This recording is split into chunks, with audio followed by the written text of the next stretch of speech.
Waktunya bersaat teduh dengan Tuhan melalui bacaan Alkitab satu pasal sehari dalam kitab Nabi-Nabi Besar bahagian pertama, seri yang ke-11. Kitab Yesaya pasal 11, Raja Damai yang akan datang dan sisa-sisa Israel akan kembali. Mari baca Alkitab, mari dengar Alkitab, dan mari lakukan apa yang Allah firmankan di dalam Alkitab. Maka iman dan pengharapanmu tidaklah sia-sia. Tuhan Yesus Allah Putra, Alfa dan Omega, memberkati, dan Allah Roh Kudus akan menuntun untuk memahami. Salam kasih dan doa dari Rumah Produksi Endang Silitonga Tanjung Bible Audio Ministry. Mari memulainya dengan doa dalam hati.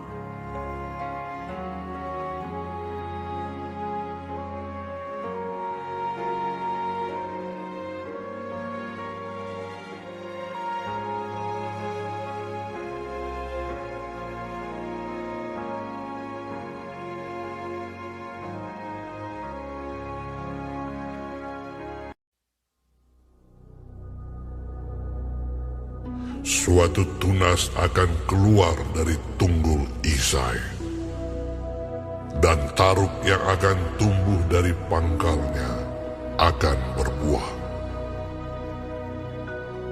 Roh Tuhan akan ada padanya, roh hikmat dan pengertian, roh nasihat dan keperkasaan, roh pengenalan dan takut akan Tuhan. Ya, kesenangannya ialah takut akan Tuhan. Ia tidak akan menghakimi dengan sekilas pandang saja, atau menjatuhkan keputusan menurut kata orang. Tetapi ia akan menghakimi orang-orang lemah dengan keadilan, dan akan menjatuhkan keputusan terhadap orang-orang yang tertindas di negeri dengan kejujuran. Ia akan menghajar bumi dengan perkataannya, seperti dengan tongkat, dan dengan nafas mulutnya, ia akan membunuh orang fasik. Ia tidak akan menyimpang dari kebenaran dan kesetiaan. Seperti ikat pinggang tetap terikat pada pinggang. Serigala akan tinggal bersama domba, dan macan tutul akan berbaring di samping kambing. Anak lembu dan anak singa akan makan rumput bersama-sama, dan seorang anak kecil akan menggiringnya. Lembu dan beruang akan sama-sama makan rumput, dan anaknya akan sama-sama berbaring, sedang singa akan makan jerami seperti lembu. Anak yang menyusu akan bermain-main dekat liang ular tedung, dan anak yang cerai susu akan mengulurkan tangannya ke sarang ular beludak. Tidak ada yang akan berbuat jahat atau yang berlaku busuk di seluruh gunungku yang kudus. Sebab seluruh bumi penuh dengan pengenalan akan Tuhan, seperti air laut yang menutupi dasarnya. Maka pada waktu itu, taruk dari pangkal Isai akan berdiri sebagai panji-panji bagi bangsa-bangsa. Dia akan dicari oleh suku-suku bangsa, dan tempat kediamannya akan menjadi mulia. Pada waktu itu, Tuhan akan mengangkat pula tangannya untuk menebus sisa-sisa umatnya yang tertinggal di Asyur dan di Mesir, di Patros, di Ethiopia dan di Elam, di Sinear, di Hamat, dan di pulau-pulau di laut.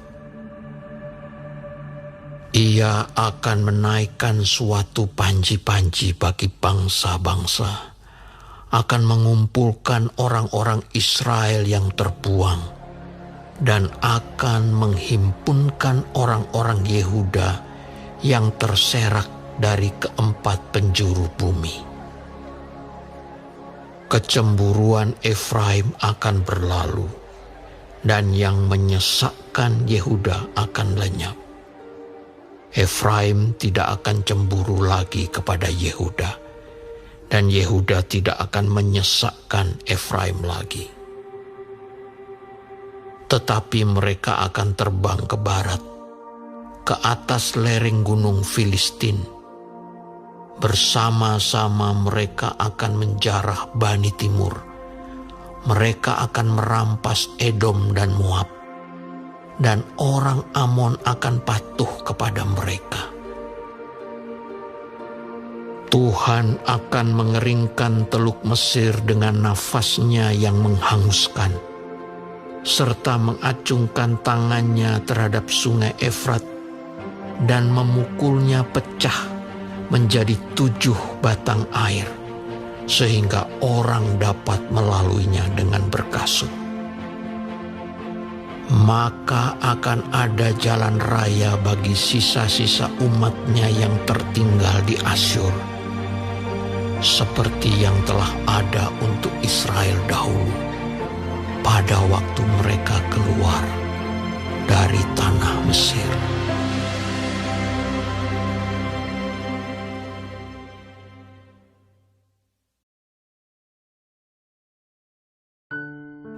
Kita telah menyelesaikan bacaan Alkitab 1 pasal sehari dalam kitab Yesaya pasal yang ke-11.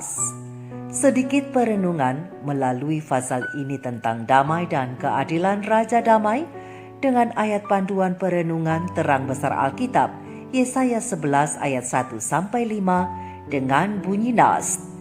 Suatu tunas akan keluar dari tunggul Isai, dan taruk yang akan tumbuh dari pangkalnya akan berbuah. Roh Tuhan akan ada padanya, roh hikmat dan pengertian, roh nasihat dan keperkasaan, roh pengenalan dan takut akan Tuhan. Ya, kesenangannya ialah takut akan Tuhan. Ia tidak akan menghakimi dengan sekilas pandang saja atau menjatuhkan keputusan menurut kata orang, tetapi ia akan menghakimi orang-orang lemah dengan keadilan dan akan menjatuhkan keputusan terhadap orang-orang yang tertindas di negeri dengan kejujuran. Ia akan menghajar bumi dengan perkataannya seperti dengan tongkat, dan dengan nafas mulutnya ia akan membunuh orang fasik. Ia tidak akan menyimpang dari kebenaran dan kesetiaan, seperti ikat pinggang tetap terikat pada pinggang. Sahabat-sahabat firman yang dikasihi oleh Tuhan di mana saja Anda berada, ada banyak hal yang dapat diuraikan dalam pasal yang luar biasa ini, di mana Yesaya menubuatkan tentang kedatangan Mesias dan kedamaian yang menjadi ciri kerajaan sorga. Tetapi ada gambaran yang menarik tentang keadilan Tuhan di ayat yang ketiga dan ayat yang keempat. Mesias digambarkan sebagai hakim yang tidak bergantung pada apa yang dilihat dengan matanya atau yang didengar dengan telinganya, dan tidak seperti di pengadilan duniawi. Hakim dan juri harus terlebih dahulu mendengarkan saksi mengatakan apa yang mereka lihat dan dengar. Tetapi Tuhan, Mesias itu, membuat keputusannya berdasarkan kebenaran dan keadilan. Sebab sementara nasib duniawi dimeteraikan oleh sorga, bahkan sebelumnya Tuhan telah melihat lebih dalam akan setiap orang. Tuhan tahu orangnya, siapa mereka, di mana mereka, dan akan menjadi apa mereka kelak. Dalam hal hukum, Tuhan telah menetapkan standar dan akan selalu membuat keputusan yang tepat. Bahkan di dalam kerajaannya, hewan yang di bumi yang kita anggap berbahaya dapat hidup dalam perdamaian dengan hewan yang jinak. Serigala akan tinggal bersama domba, dan macan tutul akan berbaring di samping kambing, dan anak lembu dan anak singa akan makan rumput bersama. Bahkan anak kecil akan bermain-main dekat sarang ular berbisa, di ayat yang ke-6 sampai ayat yang ke-8 kitab Yesaya pasal yang ke-11. Sahabat-sahabat firman, suatu kombinasi yang mematikan di bumi, tetapi bagi Tuhan yang kita sembah dan kita layani, yang adalah hakim yang benar itu, dapat mengubah musuh menjadi sahabat. Tetapi bagaimana dengan kita yang menamakan diri umat Tuhan?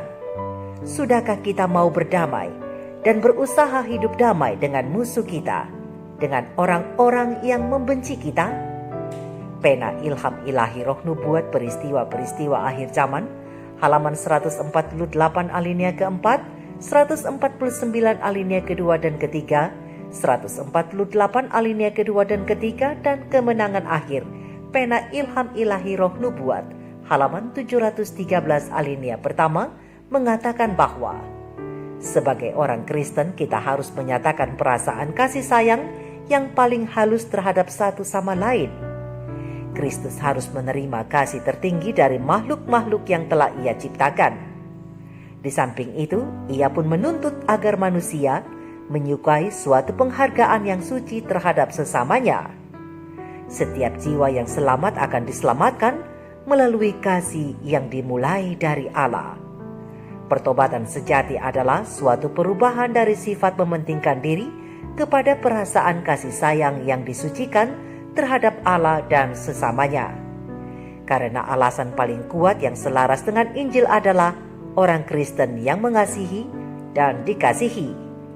Kalau kita berdiri pada hari besar Tuhan bersama Kristus sebagai pelindung kita nanti, yaitu menara kita yang tinggi, maka kita harus membuang semua kedengkian, segala usaha untuk keunggulan, dan kita harus membinasakan akar dari perkara-perkara yang najis ini, agar itu tidak bisa bertumbuh lagi di dalam kehidupan kita. Kita harus menempatkan diri kita sepenuhnya pada pihak Tuhan. Biarlah orang-orang Kristen menyingkirkan segala perselisihan dan menyerahkan diri kepada Allah. Jika kita ingin menjadi bagian dari anggota keluarga Raja Damai, kita harus belajar untuk menjadi pembawa damai. Karena orang-orang Kristen yang kehidupan kekristenannya setengah-setengah, jangan pernah berharap dapat masuk surga. Firman berkata di dalam Matius 5 ayat 9, berbahagialah orang yang membawa damai, karena mereka akan disebut anak-anak Allah. Di sanalah gembala surgawi itu menuntun mereka gembalaannya ke mata air hidup. Pohon kehidupan akan memberikan buahnya setiap bulan, dan daun-daun pohon itu adalah untuk melayani bangsa-bangsa. Di sana ada sungai-sungai yang airnya terus mengalir, jernih bagaikan hablur atau kristal. Dan di tepi-tepi sungai itu ada pepohonan yang melambai-lambai, yang memberikan bayang-bayangnya ke jalan-jalan yang telah disediakan bagi umat tebusan Tuhan. Di sana, dataran-dataran luas terhampar sampai ke bukit-bukit yang indah, dan gunung-gunung Allah berdiri dengan puncak-puncaknya yang tinggi. Di dataran-dataran yang tenang dan damai ini, di samping sungai-sungai yang hidup, umat Allah yang telah lama mengembara dan menjadi musafir mendapatkan tempat tinggal mereka. Sahabat-sahabat firman, jika kita rindu untuk hidup bersama dengan Raja Damai, Hakim yang adil bagi seluruh alam semesta di tempat yang damai dan indah itu, mari bawalah damai sorga dan tebarkan itu kemana saja engkau berada. Mari kita renungkan ini bersama. Shalom.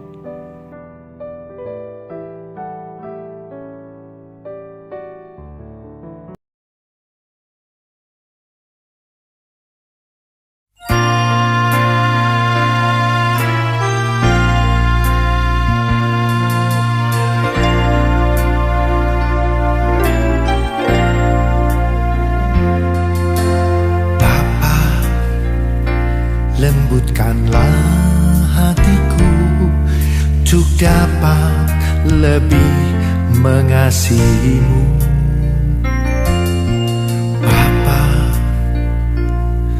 bentuklah diriku untuk dapat menjadi saksimu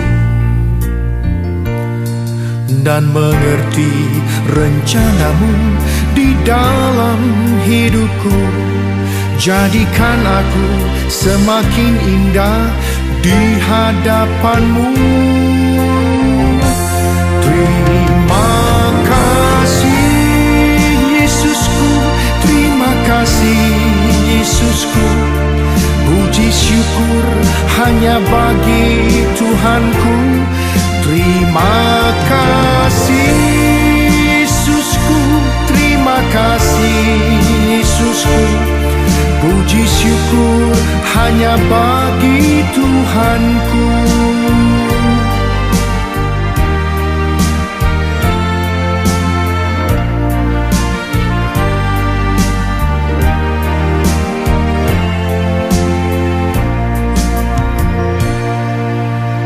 Bapa, lembutkanlah hatiku untuk dapat lebih mengasihimu. Bapa, bentuklah diriku untuk dapat menjadi saksimu dan mengerti rencanamu di dalam hidupku.